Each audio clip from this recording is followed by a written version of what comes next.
భృగుటి మధ్యము అన్న, సుషుమ్న మార్గము అన్న, మోక్షద్వారం అన్న అర్థం ఒకటే. అందువల్ల ఆ భృగుటి మధ్యములో సుషుమ్న మార్గములో ప్రాణవాయువుని ప్రవేశింపజేస్తున్నాడు అని స్వామి చెప్పిన మాటకి భృగుటి మధ్యము నుంచే ఆ శ్వాస పుట్టి బయటికి వస్తున్నది. అందువల్ల బ్రహ్మము యొక్క సాకార ఆకారము శ్వాస అని చెప్పి అన్నారు.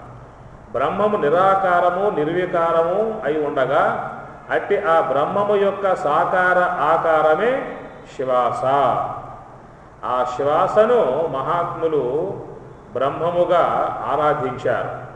వాయో త్వం ఏవ ప్రత్యక్షం బ్రహ్మాసి. వాయో ఓ వాయువా,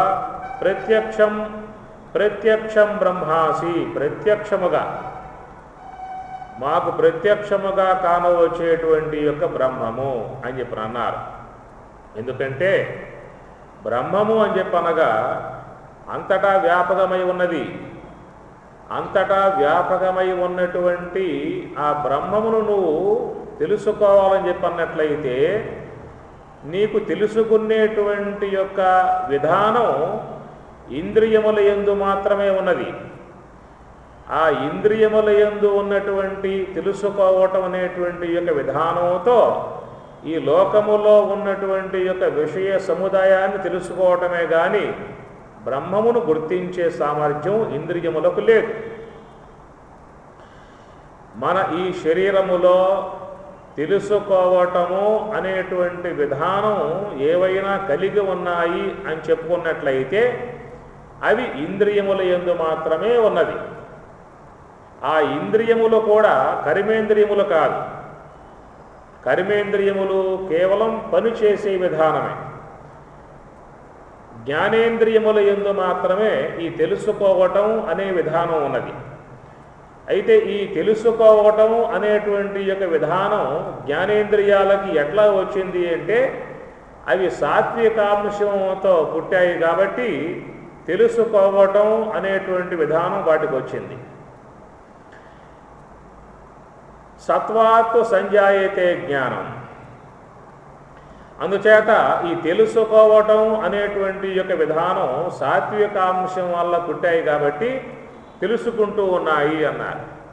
అయితే ఆ తెలుసుకోవటం అనేటువంటి విధానం వాటికి ఎంతవరకు ఉన్నది అని చూసినట్లయితే కేవలం గుణముల వరకే వాటి యొక్క తెలుసుకోవటం అనే విధానం ఉన్నది. గుణములకు ఆశ్రయంగా ద్రవ్యాలు ఉన్నాయి. ఆ ద్రవ్యమును వ్యావహారిక ద్రవ్యము అంటారు. ఉదాహరణకు ఆకాశము అన్నాం. ఆకాశము అన్నప్పుడు ఆకాశము ద్రవ్యము, దాని గుణం శబ్దము. అందువల్ల మన యొక్క శ్రోత్రేంద్రియము శబ్దం దాకా పోతుందే కానీ ద్రవ్యం దాకా పోదు. అట్లాగే వాయువు ద్రవ్యము. ఆ వాయువు యొక్క గుణము స్పర్శ. మన త్వగేంద్రియము స్పర్శ వరకే పోతుందే కానీ వాయువుని తెలుసుకోలేదు. అట్లనే అగ్ని అనేది ద్రవ్యము. అగ్ని యొక్క గుణం రూపము. మన నేత్రేంద్రియం రూపం దాకా పోతుందే కానీ అగ్ని దాకా పోలేదు. అదే ప్రకారంగా జలము అనేది ద్రవ్యము. ఆ జలము యొక్క గుణము రసము. మన నాలుక రసాన్ని గుర్తిస్తుందే కానీ జలాన్ని గుర్తించలేదు. గుర్తించే సామర్థ్యములు ఇంద్రియములకు లేదు. మరి ఆ తెలుసుకోవటం అనేటువంటి ఏ యొక్క ఇంద్రియముల యందు ఉన్నదో ఆ ఇంద్రియములు తెలుసుకోగలిగినాయి అని చెప్పనంటే విషయముల వరకే, ద్రవ్యముల దాకా కాదు. మరి వ్యావహారిక ద్రవ్యములనే తెలుసుకోలేని విధానం ఉన్నప్పుడు మరి పారమార్థికమై ఉన్నటువంటి యొక్క బ్రహ్మను గుర్తిస్తాయా? ఆడదాకా పోలేవు. అందుచేత ఇంద్రియముల చేత పరమాత్మ యొక్క స్వరూపము అవగాహన అవటానికి వీల్లేదు కావు అని చెప్పి. మరి ఈ బ్రహ్మమును తెలుసుకోవాలి అని చెప్పని మనకు శాస్త్రాలన్నీ కూడా బోధిస్తూ ఉన్నాయి. మరి ఆ బ్రహ్మము ఇంద్రియ అగోచరమై ఉన్నది. యతో వాచో నివర్తంతే అప్రాప్య మనసా సహా. మనస్సుకు కానీ వాక్కుకు కానీ అందబడేటువంటి యొక్క వస్తువు కాదు అని చెప్పని బోధిస్తూ ఉన్నాయి. అనగా జ్ఞానేంద్రియాలకు తెలియబడదు, వాక్కుకి తెలియబడదు, మనస్సుకి తెలియబడదు. మరి ఎట్లా ఆ బ్రహ్మము యొక్క అవగతం కావటము అనేటువంటి యొక్క విషయం వచ్చినప్పుడు మరి బ్రహ్మము అని చెప్పనందామా, అది ఇంద్రియాలకు కానీ మనసుకు కానీ వాక్కుకు కానీ తెలియబడేటువంటి యొక్క వస్తువు కాదని చెప్పని ఒక పక్క చెబుతూ ఉన్నాయి. మరి బ్రహ్మమును గుర్తించాలి, బ్రహ్మమును తెలుసుకోవాలి అన్నటువంటి మాట మనకి సూక్ష్మంగా మహాత్ములు ఈ విషయాలలో చాలా సున్నితమైనటువంటి యొక్క భావాలుగా వాళ్ళు పయనించారు. నతత్ర చక్షురు గచ్చతి నవాక్కు గచ్చతి నో మనో నవిద్దుమో అనే అక్కడ పదాలు వాడతాడు. నవిద్దుమో మాకు తెలియదయ్యా అన్నాడు. వాక్కుకు తెలియబడదు, చక్షువుకి తెలియబడదు, మనస్సుకి తెలియబడదు. నవిద్దుమో మాకు తెలియబడదు, నవిజానీమో అంటే అక్కడ ఒక దివ్యమై ఉన్నటువంటి ఒక అనుభూతి మాత్రమే. ఆ అనుభూతిని మాటలతో తూకం వేసే శక్తి లేదు, మాటలతో తూకం వేయలేము. ఒక పదార్థం ఉందంటే మనం ఆ పదార్థాన్ని చిబ్బులో పెట్టినప్పుడు ఆ పదార్థం తూగాలంటే తగు బరువు గల పదార్థం ఈ చిబ్బులో పెడితేనే అది తూగుతుంది, ఆ బరువు సమానంగా వస్తుంది. కనుక ఒక అనుభవాన్ని మహాత్ములు తమ సాధన ద్వారా దివ్య అనుభవాన్ని పొందారు. ఆ అనుభవాన్ని సామాన్య మానవులకు అది చెప్పాలి అన్నటువంటి ఒక ప్రయత్నం యొక్క కోణంలో పయనించారు. ఆ కోణంలో పోయినప్పుడు ఆ మాటలతో ఎట్లా చెప్పినా కూడా అది సందేహాస్పదంగానే ఉంటుంది. పరిపూర్ణంగా దానిని వాళ్ళకు అందించేటువంటి యొక్క మాటలు అక్కడ సాల్టల్. కానీ మొత్తానికి పదాలు కొన్ని వాడేసేసారు. ఏదన్నా కానీ అనే భావనగా కొన్ని పదాలను వాడటం జరిగింది. మనం ఆ పదాలని ఆసుగ్గా తీసుకుని మనం కొంచెంగా వాళ్ళు చెప్పే మార్గం పట్టుకుని పోవాలే కానీ ప్రతి మాటను మనం సందేహించాము అంటే ఆగిపోవడమే కానీ ముందుకు పోయే అవకాశాలు మాత్రము ఉండవు.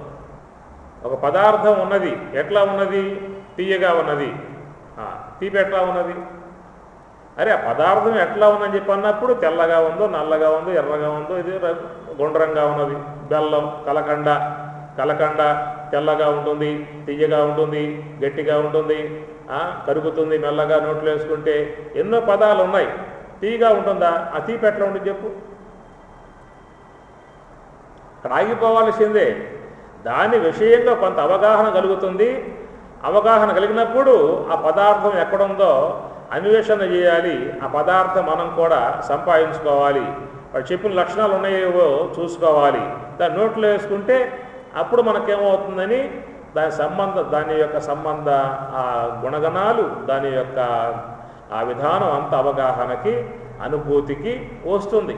అంతవరకు ఒక పదార్థాన్ని గురించి వాళ్ళు ఒక సమాచారంగా కొంత అవగాహన ఇచ్చే అంతవరకు వాళ్ళ ప్రయత్నమే కానీ తర్వాత సాధన ద్వారా మార్గంలో మనం పయనించి దాని యొక్క అనుభవాన్ని మనమే చేసుకోవాలి. కానీ అది మరొక రకంగా చేతిలో పెట్టి ఇదిగో అబ్బాయి అని చెప్పే అవకాశాలుగా ఆ పదార్థం కాడ లేదు. అందువల్ల ఆ బ్రహ్మము యొక్క విషయం వచ్చినప్పుడు మనకు దాని యొక్క సంబంధ సూచనలు కొన్ని మనకు మహాత్ములు అందించటం జరుగుతుంది. మనం ఆ సూచనల ప్రకారంగా పయనించాల్సి ఉంటుందన్నమాట. తస్మాత్ సర్వగతం బ్రహ్మ అన్నాడు 3వ అధ్యాయంలో. బ్రహ్మ, ఆ బ్రహ్మము సర్వగతం, అంతటా వ్యాపకమై ఉన్నది అన్నాడు. అంతటా వ్యాపకమై ఉన్నటువంటి యొక్క ఆ బ్రహ్మము నిత్యం యజ్ఞే ప్రతిష్ఠితం, ఎల్లప్పుడూ యజ్ఞమునందు ప్రతిష్ఠితయై ఉన్నది అన్న పదం వాడాడు అక్కడ. ఏమిటని చెప్పానంటే ప్రతిష్ట అని చెప్పన్నప్పుడు మనం ఒక దేవత రూపాన్ని ఆరాధన చేసుకోవాలని చెప్పనంటే మనం ఒక ఆలయం నిర్మాణం చేసుకున్నాం. ఆలయంలో మన ఇష్టదైవాన్ని ప్రతిష్టాపన చేసుకున్నాం. అట్లా చేసుకోవటం వల్ల ఏమవుతుంది? మనం రోజు అమ్మవారిని చక్కగా ఆలయంలో ఆరాధించుకోవచ్చు. అట్లా లోకములో ఎవరెవరు ఏ దేవత పట్ల భక్తి ఉంటుందో ఆ దేవతా మూర్తిని ఆలయంలో ప్రతిష్టాపన చేసుకుంటూ ఉన్నారు, ఆరాధించుకుంటూ ఉన్నారు. ఇది ఆరాధనా సంబంధ విధానానికి ఆరాధనా సంబంధ విధానానికి, దర్శనయోగ్యముగా ఉన్న విధానానికి అనుకూలముగా ఉండేటువంటి యొక్క విధానమే ప్రతిష్ట అనే పదం అన్నమాట. ఎందుకు ప్రతిష్ట అంటాము అంటే, నా ఇష్టదైవం నేను ఆరాధించుకోవాలి అన్న కోణములో ప్రతిష్ట అన్నమాట. ఇక్కడ పరమాత్మ ఏమన్నాడంటే, సర్వగతం బ్రహ్మ, అంతటా బ్రహ్మం ఉందా? మరి అంతటా ఉన్నటువంటి యొక్క బ్రహ్మమును నువ్వు తెలుసుకోవాలంటే ఎక్కడికి పోవాలి? అప్పుడు ఏ దేశానికి పోవాలి? నువ్వు ఏ దేశానికి పోయినా ఈ ముఖం మీద ఉన్న ఇంద్రియాలు పెట్టుకుపోవాల్సిందే, తెలుసుకోవాల్సిందే. ఆ ఇంద్రియాల చూపించే అవకాశం లేదు. కాబట్టి పరమాత్మ ఇక్కడ ఏమన్నాడంటే, నిత్యం యజ్ఞే ప్రతిష్ఠితం. యజ్ఞము అంటే దాన్ని జ్ఞాన యజ్ఞము అంటారు. శ్రేయాన్ ద్రవ్యమయాత్ యజ్ఞాత్ జ్ఞానయజ్ఞ పరంతప. సర్వం కర్మ అఖిలం పార్థ జ్ఞానే పరిసమాప్యతే అన్నాడు. అనేకం ఉన్న యజ్ఞాలు, అనేక రకాలుగా యజ్ఞాలు ఉన్నాయి. అవన్నీ స్వామివారు పక్కన పెట్టేశాడు. ద్రవ్యమయాత్, ఈ ద్రవ్యముతో చేసే యజ్ఞాలన్నీ కూడా లోకంలో ఉన్నాయి. వాటన్నిటికంటే జ్ఞానయజ్ఞమే శ్రేష్టము అన్నాడు. జ్ఞానయజ్ఞము అంటే మనస్సుని అంతర్ముఖము చేసి ఆ మనస్సు పారమార్థికం వైపుకు పయనింపజేసేటువంటి యొక్క మార్గ విధానాన్నే యజ్ఞకర్మ అని చెప్పని అంటారు. దాన్ని బ్రహ్మకర్మ అని పరమాత్మ గీతలో వాడాడు. అది యజ్ఞకర్మ, అది బ్రహ్మకర్మ.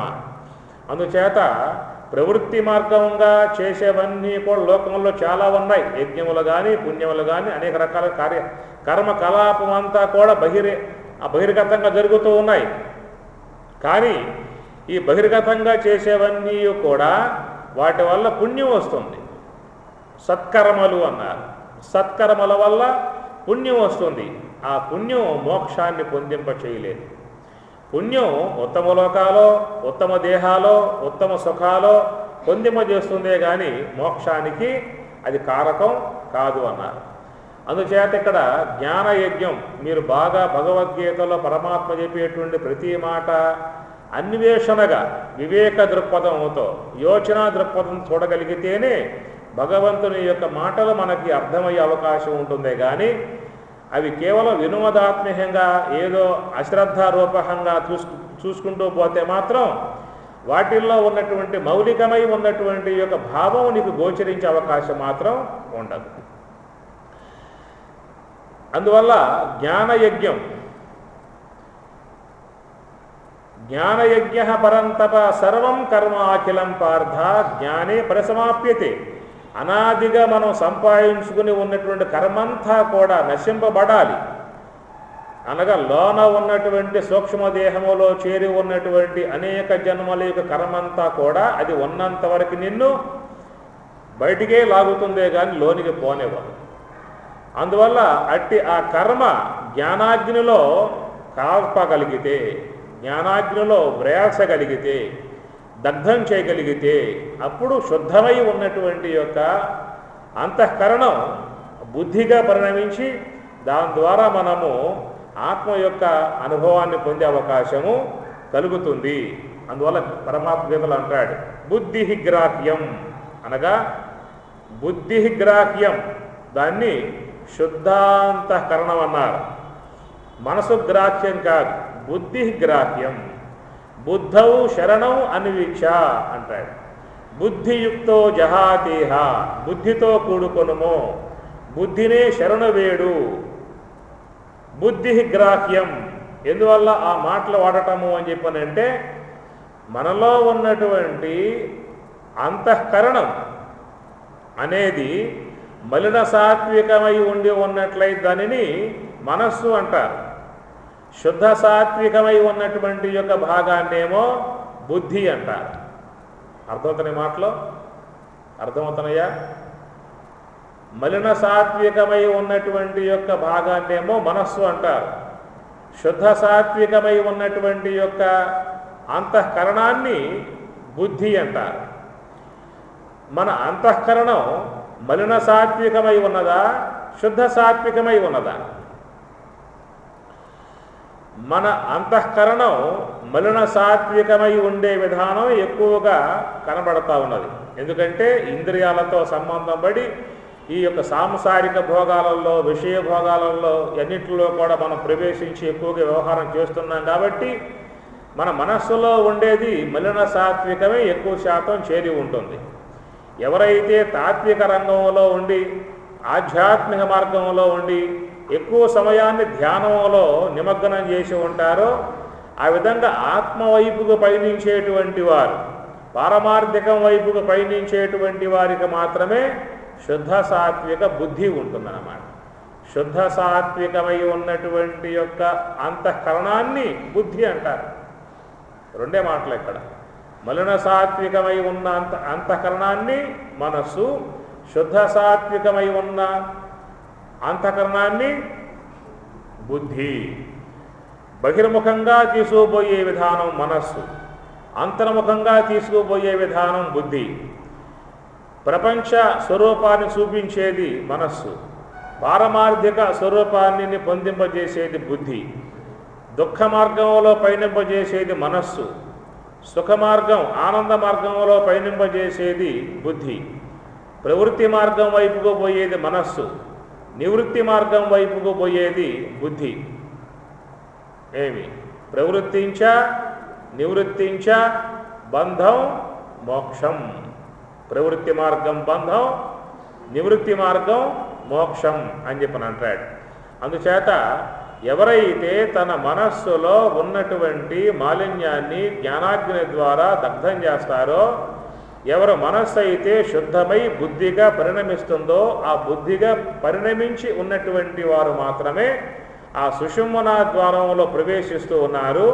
ఆ సుషుమ్నా ద్వారమునందు ఉన్నటువంటి యొక్క ఆ మార్గాన్నే జ్ఞాన మార్గము అన్నారు. అట్టి జ్ఞాన మార్గములో అనాదిగా ఉన్న అజ్ఞానం అంతరిస్తుంది, కర్మవాసనలు అంతరిస్తాయి.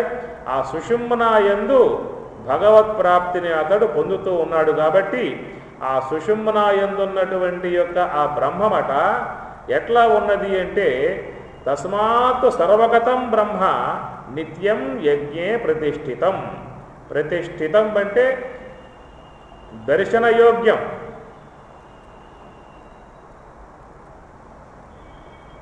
అర్థమవుతుంది మాటలు నీకే కొంచెం నా వద్ద ఉంటే నీకు అర్థమవుతుంది, ఎక్కడో పోతే అర్థం కావు. దర్శనయోగ్యం. మీకు పదాలు అట్లా ఉన్నాయి గీతలో, పరమాత్మ ఆ పదాలు అక్కడ వాడాడు. తస్మాత్ సర్వగతం బ్రహ్మ నిత్యం యజ్ఞ ప్రతిష్ఠితం. ప్రతిష్ఠిత అయి ఉన్నది అని చెప్పనంటే నీవు దర్శించటానికి, పొందటానికి, దాంట్లో చేరిపోవటానికి యోగ్యముగా ఉన్నటువంటిదిగా ఆ యజ్ఞమునందు ఆ బ్రహ్మము ప్రతిష్ఠిత అయి ఉన్నది అని చెప్పనంటాడు. మీకు ఆ మాటకే భ్రువోర్ మధ్యే ప్రాణం ఆవేశ్య, ఆ భృగుటి మధ్యంలో ప్రాణవాయువుని మనస్సును ప్రవేశింపజేసినప్పుడు సహా అట్టివాడు తం పరం పురుషం ఉపయేతి, ఆ పరమ పురుషుణ్ణి అక్కడ పొందుతూ ఉన్నాడు అన్నాడు. ఇంకెక్కడ నీ లోకములో ఎక్కడ కన్నావో పోయిన చోటకల్లా నువ్వు ఏదన్నా క్షేత్రాలుంటే ఆ క్షేత్రాధిష్టాన దేవతలు ఎవరైతే ఉన్నారో వాళ్ళని చూస్తావే కానీ బ్రహ్మమును మాత్రం దర్శించే అవకాశము. ముని మోక్షపరాయణ ఇక్కడ అంటున్నారు ఆ మాట. ఎవరైనా మోక్షం పట్ల అపేక్ష ఒకవేళ ఉండి ఉన్నట్లయితే స్పర్శాన్ కృత్వా బహిః బాహ్యాం, ఈ బయట ఉన్నటువంటి యొక్క విషయాలు బయటనే ఉంచాలి అన్నారు.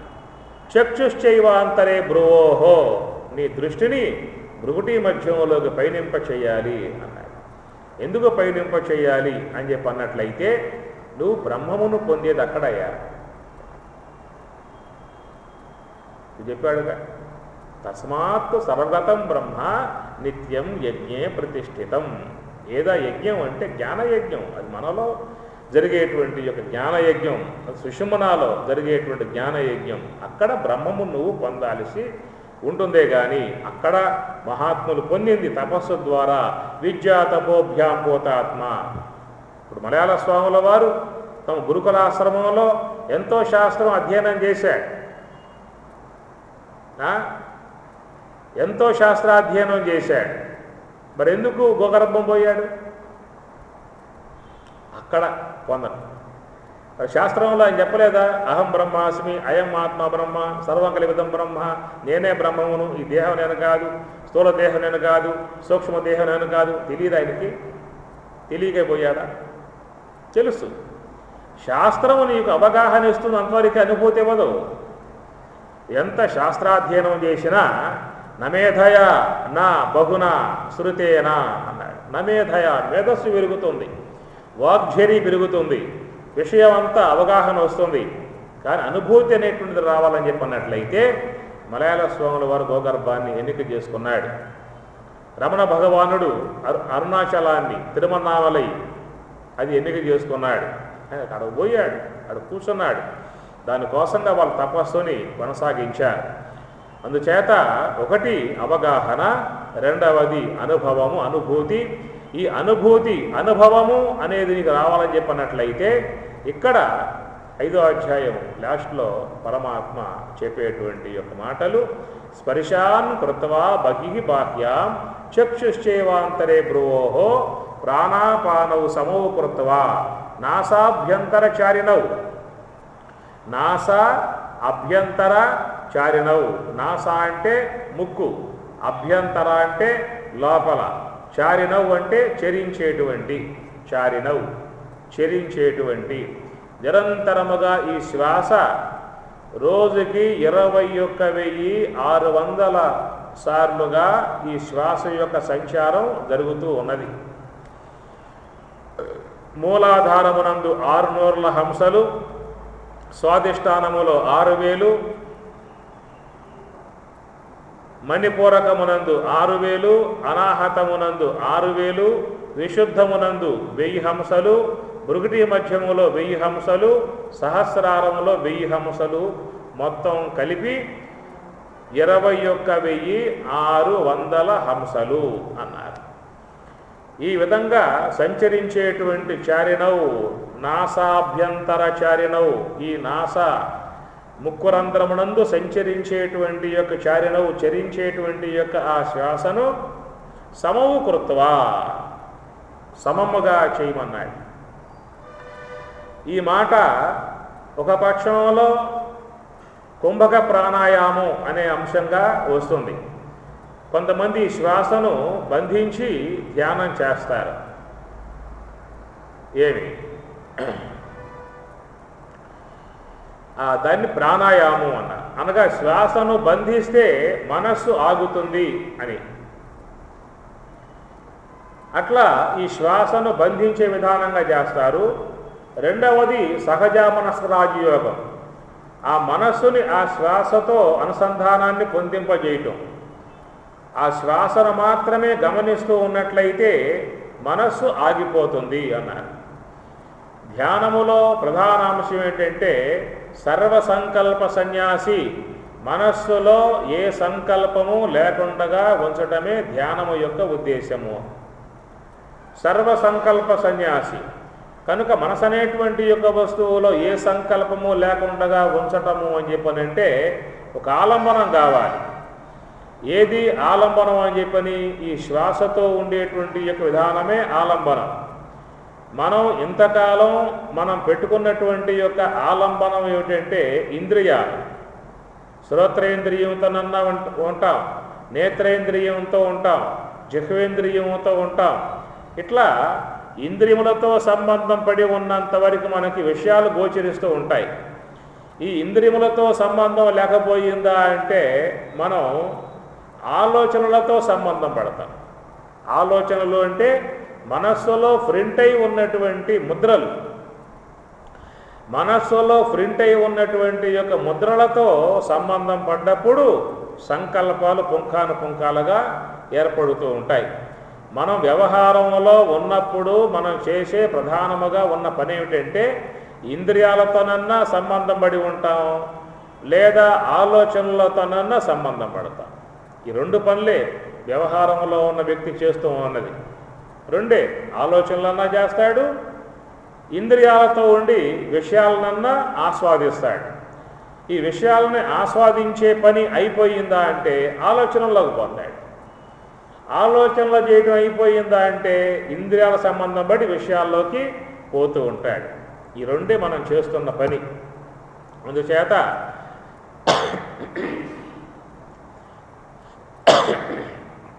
ధ్యానములో ఉన్నప్పుడు ఈ రెండింటి యొక్క సంబంధం లేకుండా పోవటమే ధ్యానం. అర్థమవుతుందా?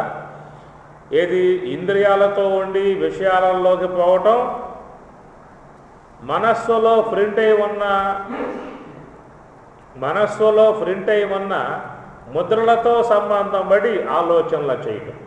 ఈ రెండింటి యొక్క సంబంధం లేకపోవటాన్ని నివృత్తి మార్గము అన్నారు. ఈ రెండింటితో సంబంధం పడి ఉంటే ప్రవృత్తి మార్గము అన్నారు. అయితే ఈ రెండింటి యొక్క సంబంధం లేకుండా ఎట్లా పోతుంది మనకి అంటే, నాసాభ్యంతరచారిణౌ, ముక్కు యందు సంచరించేటువంటి యొక్క ప్రాణాపానౌ సమోకృత్వా, ఆ ప్రాణాపానములతో అనుసంధానం గనక పొంది ఉన్నట్లయితే నీకు ఈ రెండింటి సంబంధం పోతుంది. ఏం చెప్పాను? కానీ అర్థమవుతుందా? ఈ రెండింటి సంబంధం అనగా ఇంద్రియములతో ఉండి విషయాల్లోకి పోవటం ఒకటి, మనస్సులో ప్రింట్ అయి ఉన్న సంస్కారములతో సంబంధం పడి ఆలోచనల్లోకి పోవటం ఒకటి. ఈ రెండింటి సంబంధం పోవాలని చెప్పన్నట్లయితే నాసాభ్యంతరచారిణౌ ప్రాణాపానౌ సమౌ కృత్వా, ఆ హంసను ఆశ్రయించు. మీకు ఈ మాట పరమాత్మ చెప్పేటువంటి యొక్క ఈ మాటే మీకు భగవద్గీతలో చాలా చోట్ల వస్తుంది, ఉత్తర గీతలో విశేషంగా వస్తుంది, సీతారామ సంవాదంలో ఇంకా అద్భుతమైనటువంటి యొక్క మార్గంగా అక్కడ చెప్పడం జరుగుతూ ఉన్నది. ఉపనిషత్తులలో కూడా మనకి ఇట్టి మార్గాన్ని బోధించడం జరుగుతుంది. తం దుర్దర్శం గూఢం అనుప్రవిష్టం గుహాహితం గహ్వరేష్టం పురాణం అధ్యాత్మయోగాదిగమ్యేన దేవం మత్వా తెలుసుకుని అంటాడు.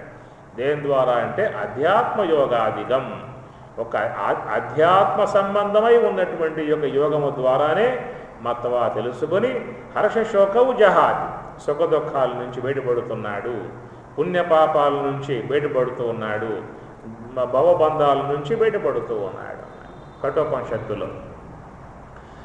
అందుచేత ఇక్కడ ప్రాణాపానవు సమవు కృత్వ అనగా ఆ యొక్క ముక్కురంధ్రాలలో ఆయన చెప్పిన మాటలు కూడా నాసా అభ్యంతరచారిణవు, అంత స్పష్టంగా మాట్లాడిన వాడుతున్నాడు ఇక్కడ.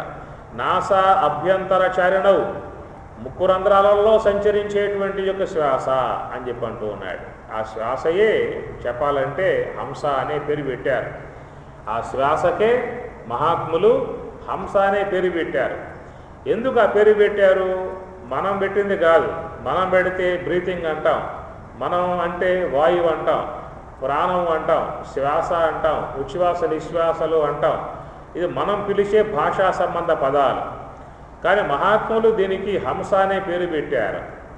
పూరకంబున హకారంబు పొందుపరచి కుంభకంబున బిందువు గూర్చియంత రేచకంబున సకారంబు సూచు తెలివియనేనని తెలియవలయు.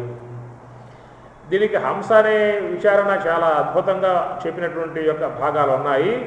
ప్రధానంగా ఇక్కడ హంస అనేటువంటి యొక్క పేరు పెట్టడం కారణం, హంస ముందు పాలు పెట్టినట్లయితే ఆ హంస పాలల్లో ఉన్నటువంటి యొక్క నీటి భాగాన్ని వదిలి పాలు మాత్రమే తాగుతుంది. ఆ విధంగా చేయగలిగేటువంటి యొక్క సామర్థ్యం ఒక హంసలో మాత్రమే ఉంటుంది అని చెప్పి అన్నారు. ఆ హంస ఏదంటే ఈ శ్వాసయే ఆ హంస. ఎందువల్ల అని చెప్పనంటే మనలో నీరు పాలులాగా ఆత్మ అనాత్మ రెండూ చేరిపోయి ఉన్నాయి. భగవద్గీత 13వ అధ్యాయం పేరేమిటి?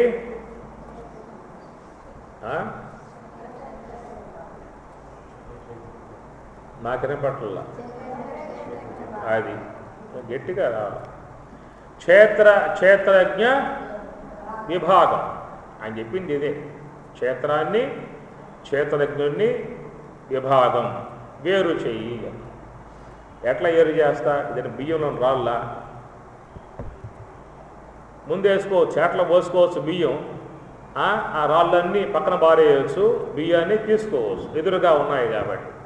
లోపల చీర ఉన్నాయి, క్షేత్రము ఉన్నది, క్షేత్రజ్ఞుడు ఉన్నాడు, రెండు చేరిపోయి ఉన్నాయి, ఎట్లా విభజిస్తావు అన్నదానికి దాన్ని హంస అన్నారు. ఈ హంస యొక్క మార్గంలో ఉన్నప్పుడు ఏమవుతుంది, నీరగు అనాత్మంతా అనగా దేహేంద్రియాదులన్నీ కూడా జడమై ఆ హంస నీలో ఉన్నటువంటి ఆ బ్రహ్మమును పాలభాగమగు ఆ బ్రహ్మమును పొందింపజేస్తుంది. నీటి భాగమగు అనాత్మ భాగాన్ని వేరు చేసి పాలభాగమగు ఆత్మ యొక్క అనుభవాన్ని, ఆత్మ యొక్క ఐక్యతను పొందింపజేయగలిగేటువంటి యొక్క సామర్థ్యం ఒక శ్వాస యందు ఉన్నది. కాబట్టి ఆ శ్వాసను ఏమన్నారు, హంస అన్నారు. కాబట్టి హంసతో ధ్యానములో ఉన్నప్పుడు మనలో ఉన్నటువంటి అనాత్మగా చెప్పబడేటువంటి 20 తత్వాలు మొత్తం కూడా లయమైపోతాయి. మీకు ఈ మాట మాండుక్యంలో వస్తుంది, స్పష్టంగా వస్తుంది. మాండుక్య ఉపనిషత్తులో చాలా స్పష్టంగా వాడతాడు. ప్రపంచోపశమం అన్నాడు.